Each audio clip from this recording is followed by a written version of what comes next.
আমাদের এমএলএরা, আমাদের legislative party আমরা ঠিক একটা সিদ্ধান্ত আমরা নিয়েছি, সরকারে থাকব, সরকারের হয়ে কাজ করব, কিন্তু জনগণের প্রশ্ন আমরা একই সাথে তুলব। তীব্রামথা কি বলতে চাইবে এই চলতি অধিবেশনে? এক নম্বর, আমি আবারও বলছি, আমাদের ইস্যু থাকবে যে অনুপ্রবেশকারীদের বিরুদ্ধে সরকার কি পদক্ষেপ গ্রহণ করেছে, এটা আমরা জানতে চাইব।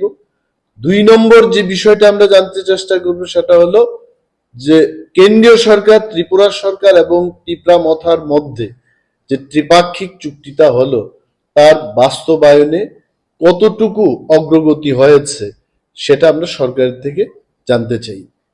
এবং অনেক মানুষ বলতে পারে আমাদের এই সাংবাদিক সম্মেলন দেখে এডিসি নির্বাচন এসে গেছে, মথার একটা নাটক শুরু হয়েছে। মথা কোনো নাটকে বিশ্বাসী না, মথা কোনো আন্তর্জাতিক দল নয়, মথা কোনো একটা ন্যাশনাল দল নয়। মথা এই অঞ্চলের মানুষের স্বার্থ রক্ষায় একটা কথা বলার একটা প্ল্যাটফর্ম, একটা রাজনৈতিক দল। এই এলাকার মানুষের কথা যেহেতু কেউ বলছে না, যেহেতু যারা বিরোধীতে আছে, কিন্তু তারপরেও এই পিছিয়ে পড়া মানুষের কথা বিধানসভায় কেউ বলছে না, তাহলে মথাকে সেই জায়গাতে এসেই আমাদেরই কথা বলতে হবে।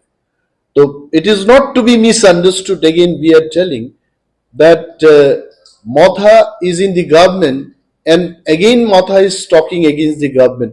তথ্য জানার অধিকার একজন নাগরিকেরও আছে, তথ্য জানার অধিকার একজন বিধায়কেরও আছে। তো বিধায়ক হাজার হাজার মানুষের পক্ষে সে প্রশ্ন আনতেই পারে সরকারের কাছে জানার জন্য। তো ধন্যবাদ আপনাদের, এবং এই অধিবেশনে আপনারা নিশ্চয়ই নজর রাখবেন যে আমরা কি বলতে চাই। Thank you. চুক্তি রূপায়ণে কেন্দ্রীয় সরকার, রাজ্য সরকার কি ভূমিকা